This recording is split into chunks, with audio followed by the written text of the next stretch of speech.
Welcome to Oh Hell No with Nicole.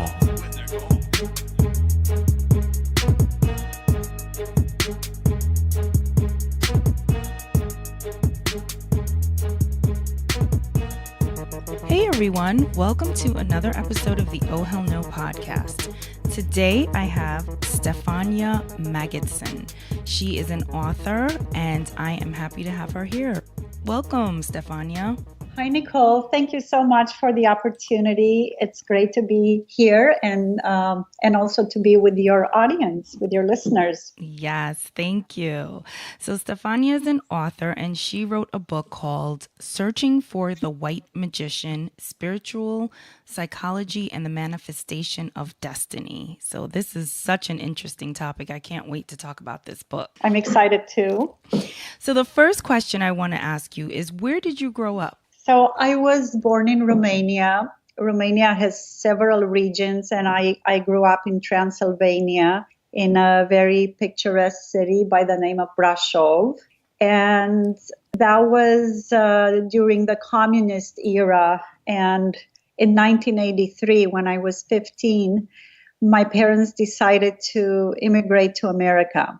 And we came here legally, my sister and my parents, and we arrived in Salt Lake City, Utah. But it was a very interesting trajectory because so much has changed at the point of our immigration. Because Romania was under the communist regime, everything was confiscated from us. The home we lived in, our citizenship, and we basically left with $500 and 4 suitcases and had to start from zero, which was a very humbling experience. Wow, that's interesting. So, being from Romania, what are some of the cultural differences that you can share with us? Because clearly we're not going to know anything about that. I've never even been to Romania. So it would be interesting to just tell us like a little bit about it. Well, I think I arrived in America having a very idealized view of what America would be like. And I imagined it would be sort of the land of opportunity, of milk and honey. And with time, over many years, it became that too. But before I got there, I think I realized that America is a very competitive place. Mm-hmm.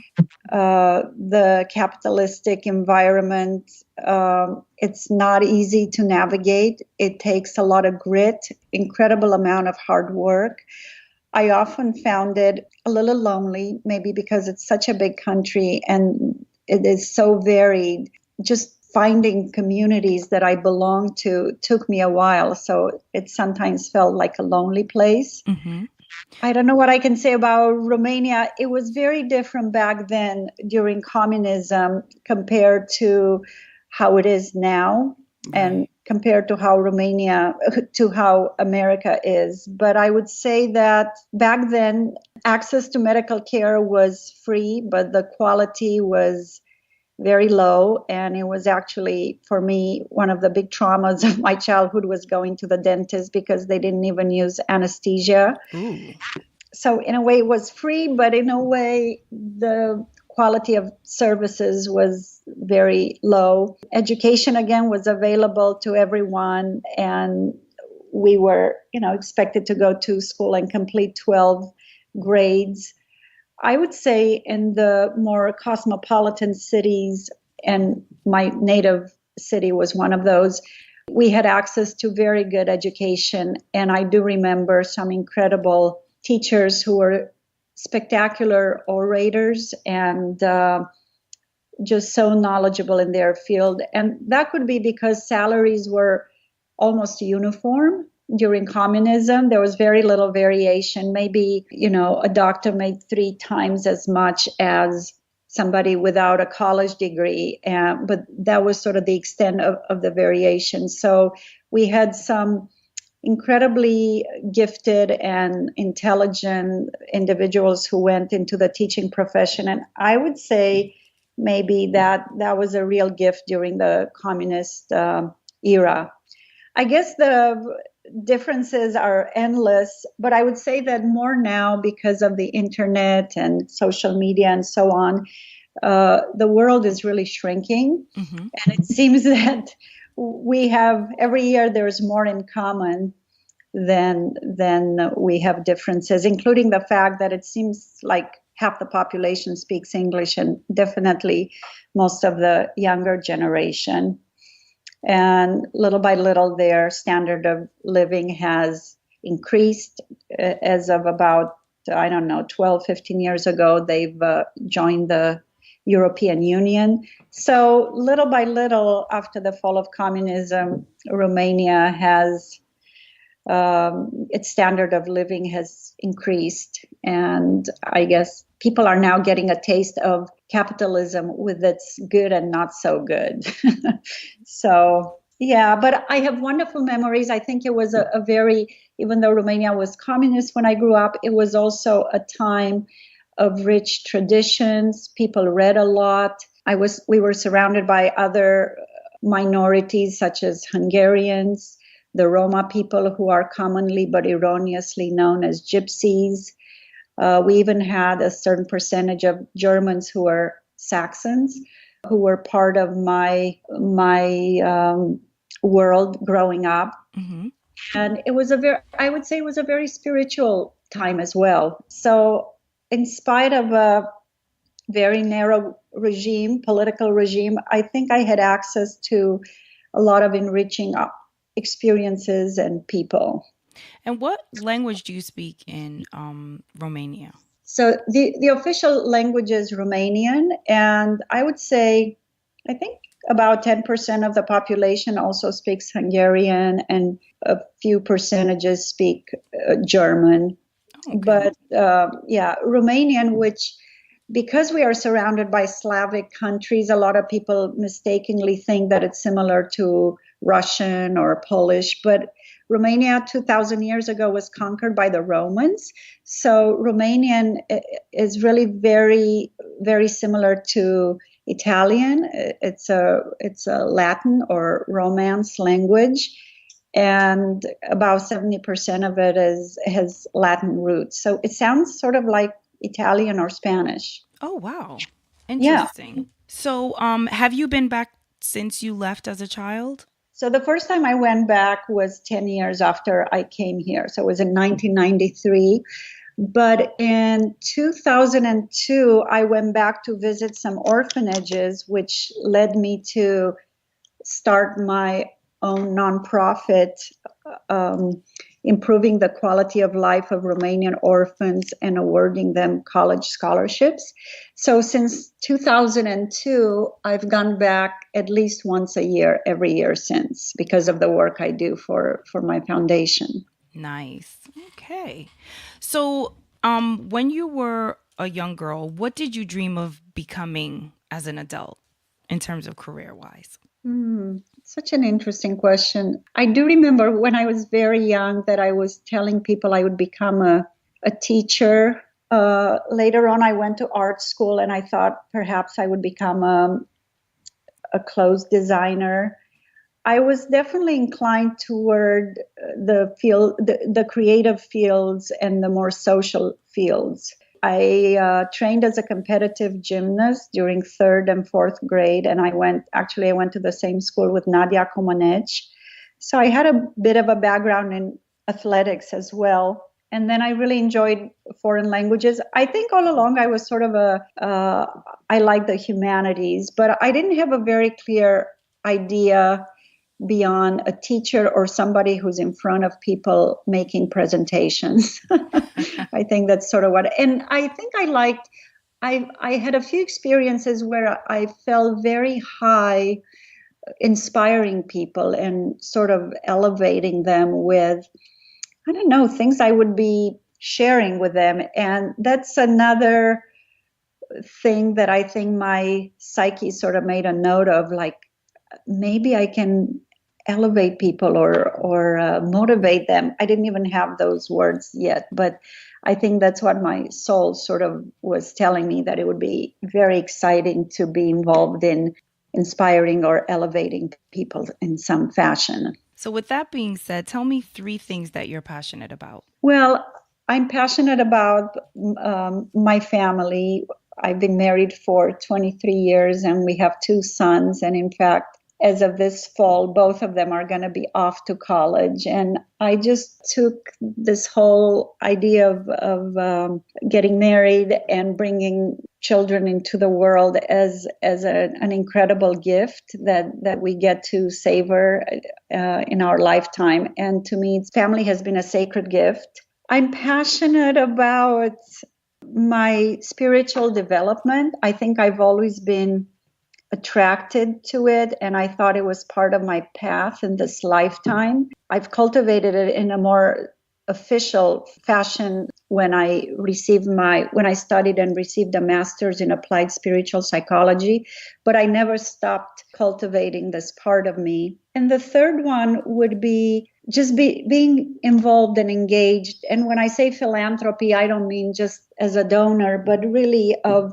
thinking out community programs, such as the program that I conceived for Blue Heron Foundation, the foundation I run, in order to elevate those who cannot yet do it for themselves. So just this whole ability to be of service, that's my third passion. So, tell us about the journey that led you to write this book. Yes, so about 7 years ago, I was in New York and I met this wonderful lady by the name of Carmen Firan. And she is, in fact, still a very respected Romanian American journalist, novelist, poet.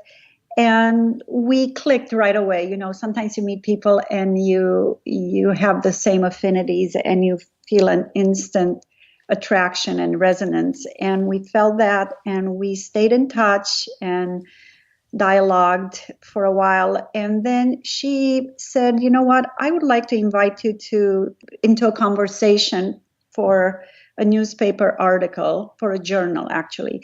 And we started conversing, and the conversation ended up being so long that she said, I think this is going to end up being 2 articles.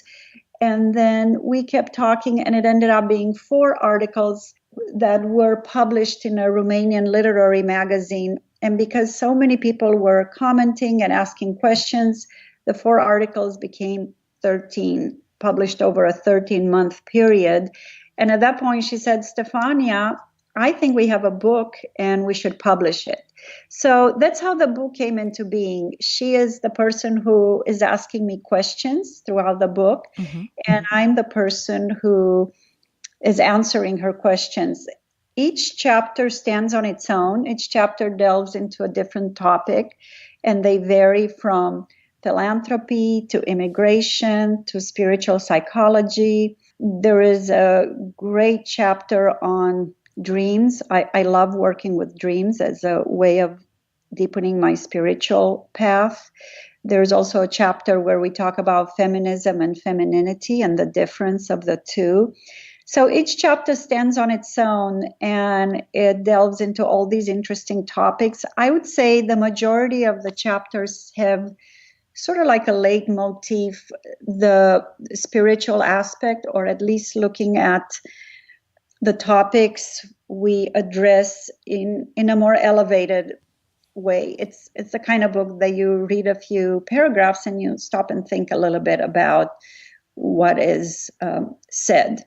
But I would say the tone is very fresh and engaging. So I don't want people, just because some of the notions that we deal with are, I would say, not frivolous but deep, I don't want the reader to think that it's sort of heavy kind of reading, because it's very fresh, and it's there's just a lot of commonsensical type of information, and it's often fun too.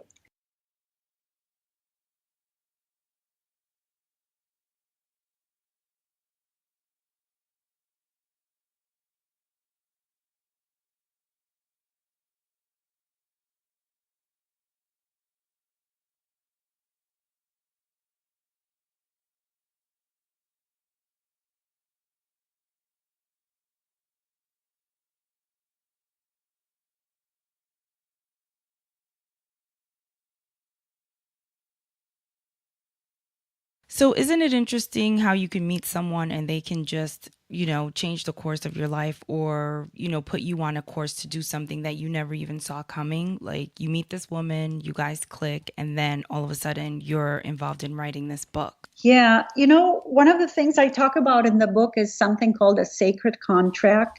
And I believe that's sort of a contract that we take on perhaps before we are even born. And sometimes when we meet someone who has such a big influence in our lives, I feel that they could very possibly be part of our sacred contract. But I was so grateful that Carmen engaged me in this conversation. And even though she was the one who was asking all the questions initially, after one or two chapters, I really found my voice and I felt that I had a great deal to share with our readers, and was very excited to do it. And beyond that, so the book came out in Romania about 6 years ago, and it sold out in 2 editions. And then New Meridian Arts, which is a publishing company in New York, invited me to translate it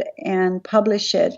So I translated it, which was a very interesting exercise for my left and right brain, because it takes discipline and exactitude, but also a little bit of creativity and intuition.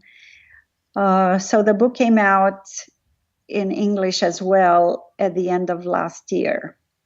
Nice. And it's available on Amazon, and it's doing very well. Wow, that's amazing. So how did you guys come up with the title? And then I want you to explain, what is spiritual psychology? Well, the title, I felt that, the white magician is really our higher self. It's that part inside of us which understands the subtle notions of the universe and is in direct contact with our intuition. And it exists outside of time and space and our 5 senses. And I think it resides in all of us. There's something, I guess, magic about it, but I always only worked and believed in only worked with white magic and only worked with the light. And I use the word searching because I think we are continuously cultivating and exploring this world. We never arrive at an answer that is definite and 100% complete.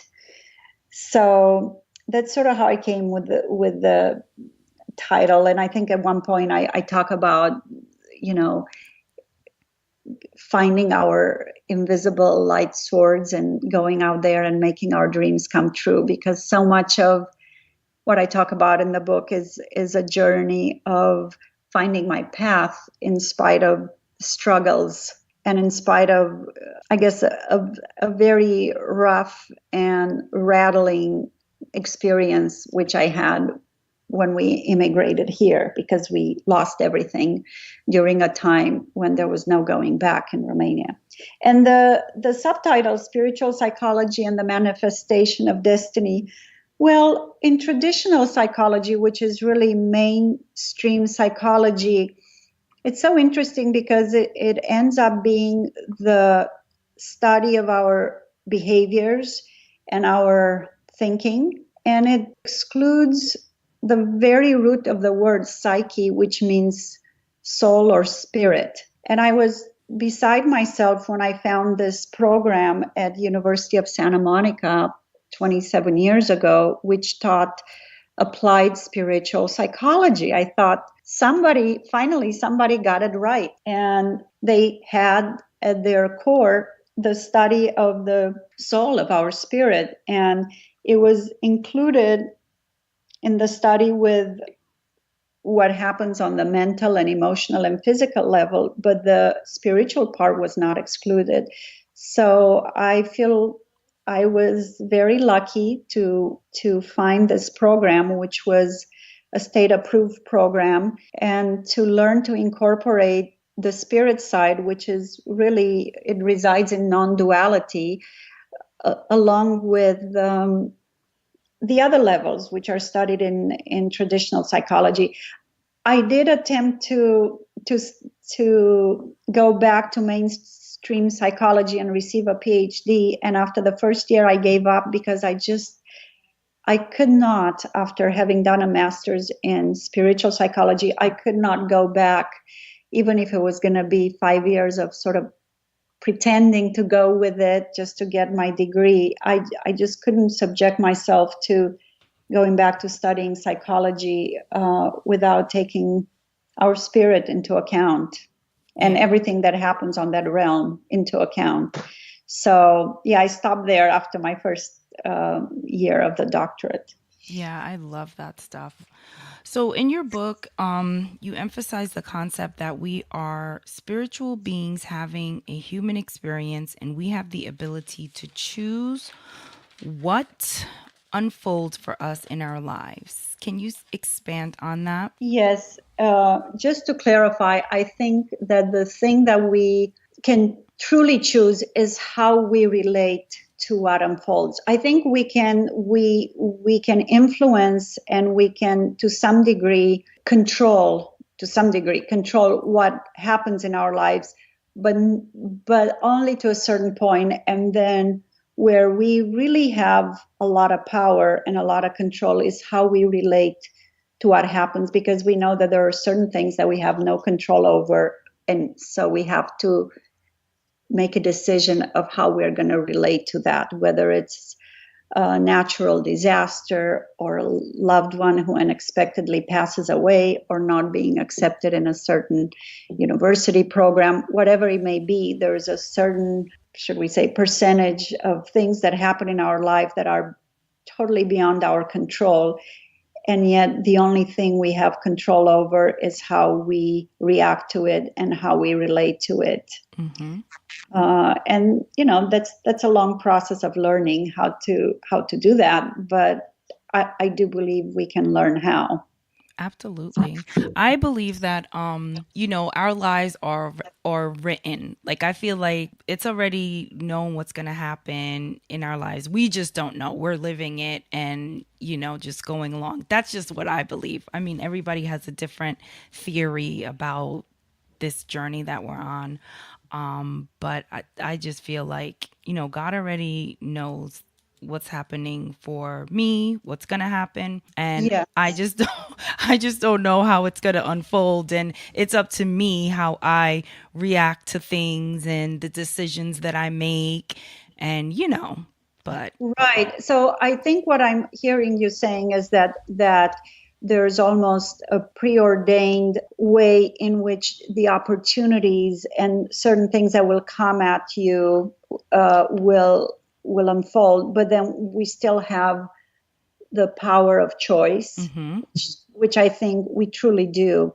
And that's why when people when people ask me if I believe in destiny, I say yes, but I also believe in our power to choose.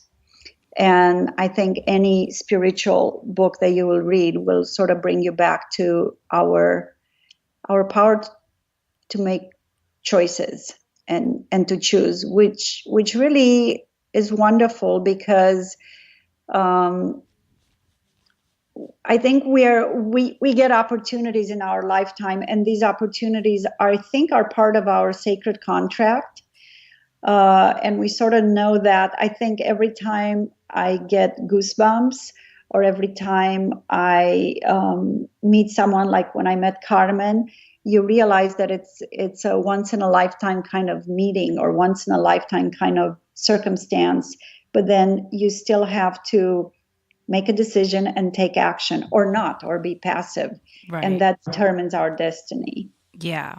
And see, and I think that even though we have the ability to make the choice, I feel like it's already known what choice we're going to make. So that's just how I think. Like, okay, so today, if I decide to, like, if someone calls me for a job or something, and I think, oh, should I call this person back or should I not call? I feel like it's already written that you will call and this will happen and you won't get this job, but this will happen. Like, I feel like it's already like something that, like, your life is already written, but you just don't know what it is. And even though you feel like, okay, you're going to make the decisions and stuff, it's going to lead you down a path. But I feel like, because you know what? I look at it like, you know how sometimes people do stuff and they'll like have an opportunity to do something and they'll say, I didn't take this opportunity, but then 2 weeks later this came to me, or I did take this opportunity and this happened, which put this into action and that happened. Like, how do those things just all come together? So I feel like it's a part of your, destiny that's Yeah. already set up for you. You're just, walking in it. And sometimes you will make a decision that will take you down a longer path. But, Right. I don't know. It's You just so know, interesting to me. I yeah, just love it. yeah, I know. I mean, I've played with this notion a lot, and I think in so many ways, it's probably a tango too between us and destiny. Yeah. This back and forth. I do believe in taking action, though, and I do believe in having intentions, and I do believe in also accepting things that don't turn out for us. Mm-hmm. So I do believe in engaging in life. Sometimes, one can fall prey if you say everything's already written, to not engage too much or not set, certain goals or dreams that you want to No, go toward. that would, But no, because say, absolutely what if not. it's meant to happen, it's gonna just come to me or No, no, no, no, no, no. You yeah, have to live and you have to be conscious and you have to be aware and you have to, absolutely engage. You can't just sit around and, do nothing and your life is just going to happen. No, that's not what I'm saying. But I'm just saying that, like, for instance, Beyonce was always going to be Beyonce, no matter what she did. Like, if she would have decided, oh, you know what, I'm going to wait a little bit or I'm going to whatever, like, she was supposed to be who she is. She's supposed to go through, being in a group. She's supposed to go through walking away from the group and becoming this big, superstar, celebrity performer or whatever. Like, that is her life. mhm. There's not going to be a lot of Inspiration. Beyoncé's, Yeah. but, and her passion and drive took her to where she is, but she was supposed to be who she is. That's what I mean. So Mhm. you absolutely have to be engaged and you can't be on autopilot, right? Right. We have to live and make conscious decisions and think about what we're doing before we do it.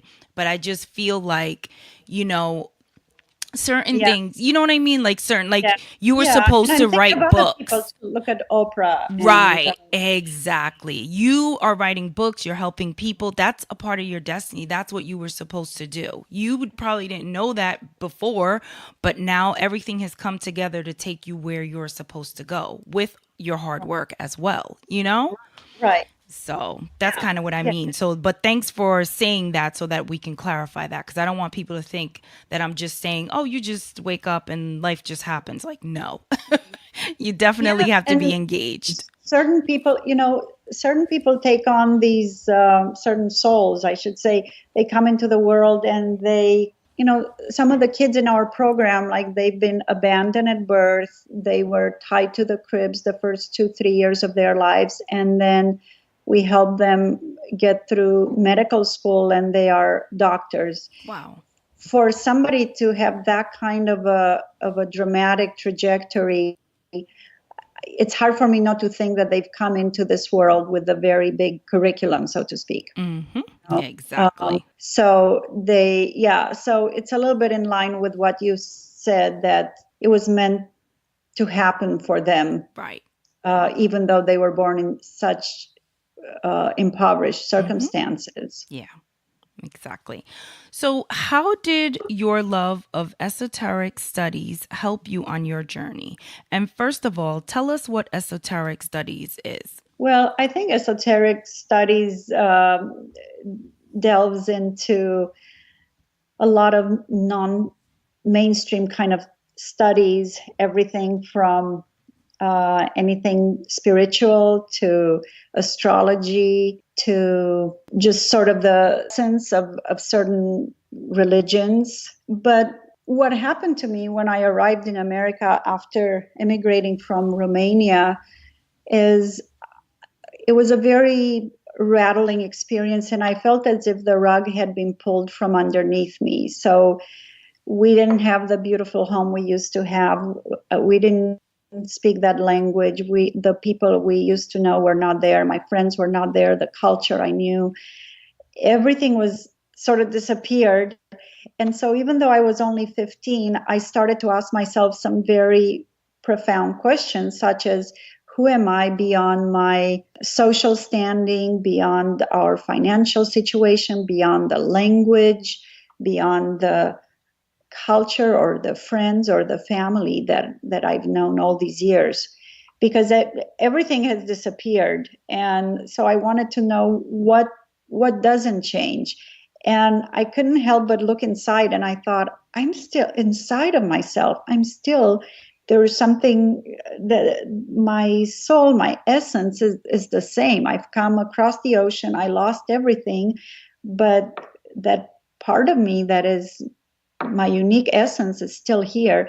And so I started to build, it's sort of almost like a bridge into my new world, a bridge that was, I think, based on my spirit and spirituality. And I found this wonderful book by Joseph Campbell, The Power of the Myth. And that sort of opened my eyes. And then I found a couple of books by Swami Rama, who was this Indian sage. And those books sort of opened my eyes. And I did a little bit of yoga. And it sort of took me on this path that culminated with finding my school, University of Santa Monica, where I finalized my degree. So that was sort of my path, but to me it was really studying everything that had to do with what lies beyond the five senses was really a gift, and was what helped me build a bridge in my new world. And beyond building the bridge, when I finished my studies and I got married, my life changed dramatically. And all of a sudden I had a social and material platform that was considerable. And that's when I couldn't stop but think of the kids I left behind in Romania. And I really wanted to do something for them. So yeah, going back to the curriculum, I feel that as I look at my entire life in a way, I think it has prepared me for this work I have done for the foundation, because I too have tasted what it's like to feel abandoned. In Romania, a lot of the parents in my parents' generation send their kids to be raised by grandparents until they started first grade. And I was one of them. And even though I was deeply loved and my parents are still alive and loving me, I experienced that kind of a change in my life back then as a big abandonment. So because of that, I can look at it as a gift in disguise, because I identify with the abandoned children. And also coming to America and starting from zero, it made me taste the humble pie. And I really know what it's like to be at the very bottom of the pyramid, just really struggling on a very basic level, which these young men and women do until they get a college degree and gain their footing. So I think, like you said, a lot of the things that happen in our lives happen for a reason. And sometimes we don't know what that reason is until more curtains lift and we get the bigger picture, which is what happened to me. And ultimately, I love that also I've been able to write this book, because I've shared with the readers not only my life journey, but my spiritual journey and the journey with my service project as the founder and president of Blue Heron Foundation. Okay. So why do you think it's so hard for most individuals to actually manifest their destiny? Well, maybe for a number of reasons. Sometimes perhaps we are caught too much in what society and other people tell us, and maybe there's too much noise. We really have to get quiet and go deep down inside and ask ourselves the question of what's my purpose here on earth, and really stay tuned for some very serious answers. So I think, I don't know how many people ask themselves that question very seriously, number one. Number two, I think there's a lot of noise and distraction, everything from whatever, frivolous things and social media and on and on and on. I don't need to name them, but there can be a lot of noise in our society and keeps us away from going inside, from developing, I don't know, a meditation practice, or at least a practice where we go inside and contemplate and ask these deep questions. So that's sort of my answer to the why. I think that the moment you decide that this is a very important question to answer for yourself, a lot of people and a lot of books and a lot of signs and opportunities can show up. You just have to listen. And I would say for those who are ready to listen, I think that they have to pay attention to the signs. And if they meet people who leave a deep impression on them or who really inspire them, that's a sign. If something happens to them and you get those goosebumps, that's a sign to pause and ask what that is about. If you have a particular talent that is out of the ordinary, that's a sign. That's most likely part of your life's journey and destiny. So I would say I would just like to invite the listeners to have the courage to ask that question. It's a very important question, and by answering it, it brings meaning to our life. You can then feel like you're building a cathedral versus just laying bricks when you go to work. Yeah, nice. I love that. So, what struggles do you face with the way that you have chosen to live in terms of, just being conscious, being aware, taking time to meditate and things like that? Is there anything that you struggle with that you're still kind of working on? I don't know if the word is struggle, but I'll definitely say it's a challenge, and it's a true invitation to navigate waters that are not always easy to navigate. One, I think living in Los Angeles, I'm not sure where you live, but Los Angeles, I think, is a very seductive city. There's a lot of money, a lot of good-looking people, in particular women. So you have sort of these forces that represent a lot of power, and they can also represent sometimes distractions and superficiality. So I often say that to be a bearer of light in a city like Los Angeles is a very high calling, because it's not an easy thing.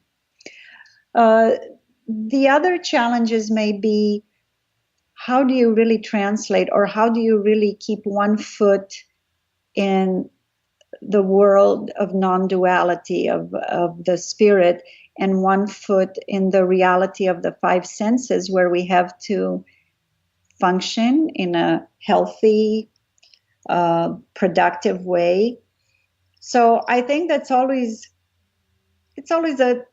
a challenge, because we can get a little lost in one or the other, and finding balance between the two and being able to take what we find during our meditations, during our dreams, during our spiritual and emotional processes, and bring them into our everyday lives, where we interact and function, with our five senses. It's not easy. It's doable, but it takes constant intention and constant effort and constant refinement. And I would say these two things, just living in LA and trying to dance this tango between the world of the spirit and the world of the physical plane with the five senses, and doing it well. I think that's the other challenge. I love that. I love that you said that, because that's real. I'm sure it's pretty tempting to, do what others do and, look how they look and, follow the trends and stuff like that. But then also be true to who you are, balancing that whole Yeah. thing. So I live in New Jersey. I don't have that problem. So Okay. You're a little more protected from all this. Yeah, yes. there's a lot of seduction here for Yeah. sure. I could just imagine. So, I love that candid answer. So, what has been your greatest life lesson thus far? Hmm. Well, I guess in a way, and it's something I'm still trying to learn, is that spirit has my back. In other words, even in my during my hardest times, that I was never abandoned by God or spirit. And all I had to do was to remember that I'm not alone. Sometimes I forgot that, and that's when it felt really hard and overwhelming. I would say that was one of the most important lessons. The other lesson has to do with genuineness and authenticity. I think when I got married, it sort of catapulted me from the bottom of the pyramid, so to speak, to the top. And it was such a lesson in staying real.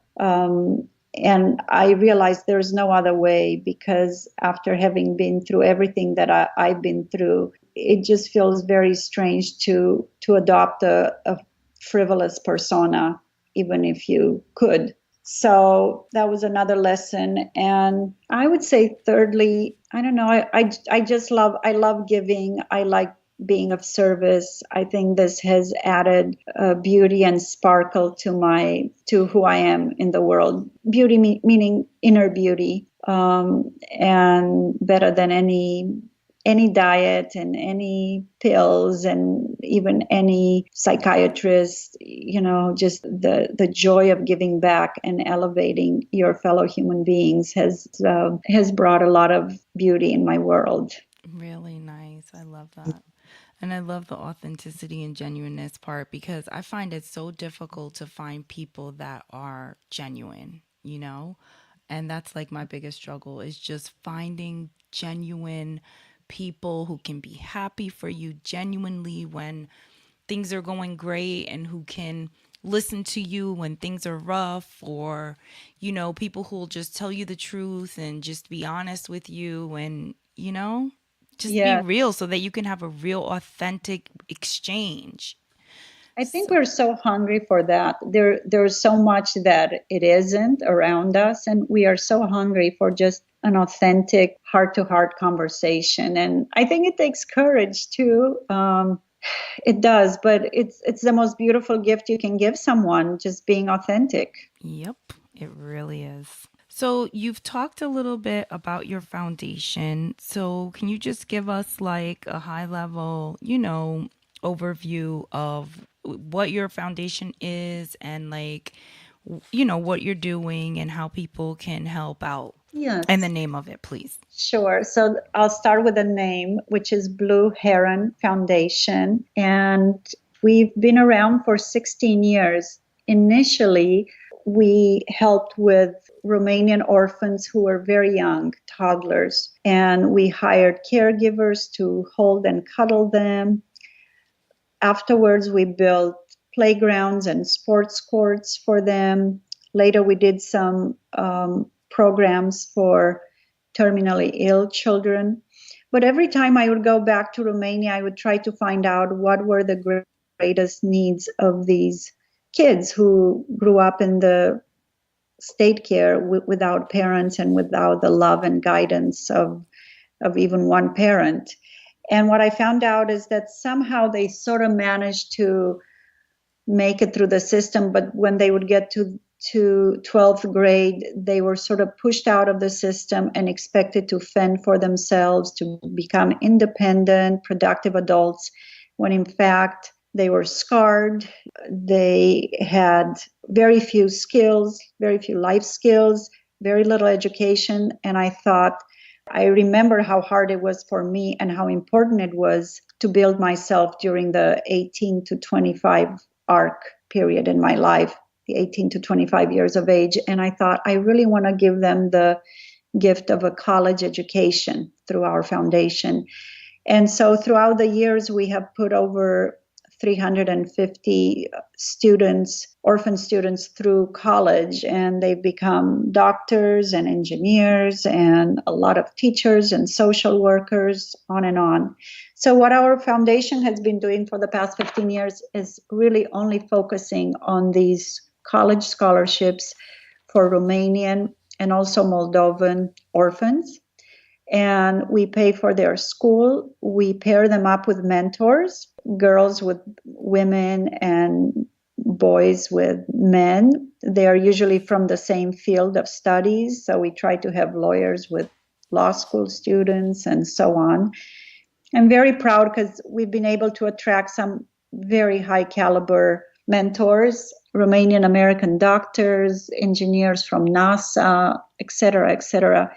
And the mentors make a world of difference in the world of these young men and women. I'm very proud of these young men and women because we really witness a beautiful trajectory of transformation and really of curbing the cycle of abandonment and poverty, because they become these educated young men and women who are independent, who contribute to society, and who are building strong families where the lack of education, poverty, and abandonment don't continue. We spend about $1,300 a year per student, and really that takes care of their college tuition and a monthly stipend. College tuition is only about $600 a year in Romania, so a little bit goes a long way.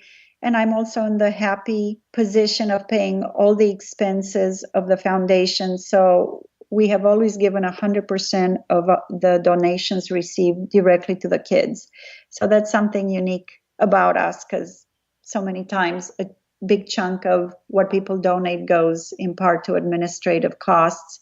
But we've never had that because luckily I was able with my husband to cover the administrative costs. So there's continuity, and we do a summer camp. We do the summer camp every year, and it's such an incredible time for students from all over the country in Romania to get together and get to know each other. And we go hiking and horseback riding, and we do all these great workshops. And we, just like I said, witness this wonderful transformation, and I think they almost all go into the next arc of their lives confident, healed to some degree, and with a very important knowing, which is that what happened to them, their past does not have to be their future. So we really see them soaring. That's going amazing. forward. Yeah. So do you have a website for this foundation? Yes, www.blueheronfoundation.org. And as far as the book, it's available on Amazon, searching for The White Magician. Stefania Magidson is the name. So great. And you know what? It's so funny because in the beginning you said that you always saw yourself like, being a teacher, and look how you have been able to connect with that on some level with this foundation. Like, you're helping these kids, and in a way that's, you know what I mean? Like being a teacher. Yeah. A teacher. I mean, even with this book, I'm talking about a journey. I'm inviting people to go for their dreams, to ask themselves important questions about their lives, to inspire them.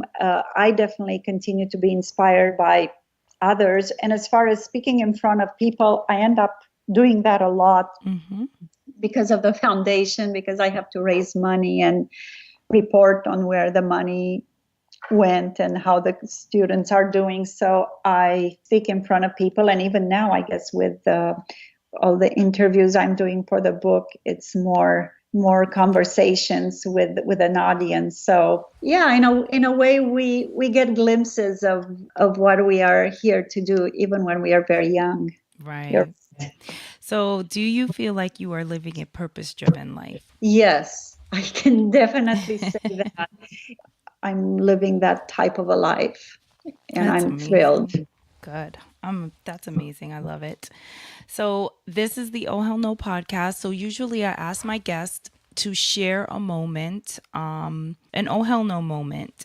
And an Oh Hell No moment is a moment of shock or disbelief. It can be experienced with another person or by yourself. And I always use this example. My boss just asked me to go pick up his dry cleaning. Oh, hell no. Or, it could be a positive thing where, you got offered something and you're like, oh my goodness, I can't believe this is happening. Like, is this real? So it could be either way. God, I don't know if I'm so put on the spot what I could do. But I can tell you that very recently I was asked by somebody whose work as a documentarian I respect very much if I would do an interview about the foundation for a lady back in Romania who was trying to gather and portray some of the Romanian Americans who are doing good for the country. And initially, because I like the documentarian, I said, yeah, I'm pretty sure I will. Let me just do a little thinking and I'll get back to you. But I was very positive and sort of, I think I got her hopes up. Then as I researched the lady who she was doing the documentary for, I saw that she was sort of involved in Romanian politics, which I don't like, overlapping with politics, especially in Romania. And I wasn't crazy about some of her online stuff. And I thought, if it's not a sacred yes, I don't want to do it. I'm 50 years old now, and I don't want to do things that I feel only halfway about. So I thought, hell no, I'm not going to do it if it's not a sacred yes. And I had to write a long, apologetic but very honest email about how I didn't feel that it was a yes from the bottom of my heart. Mm-hmm. And it had nothing to do with the skills and talent of the filmmaker, but rather with where I was in terms of putting myself out there in certain contexts that I wasn't totally aligned with. That's where I had to say, I'm not doing this. Hell no.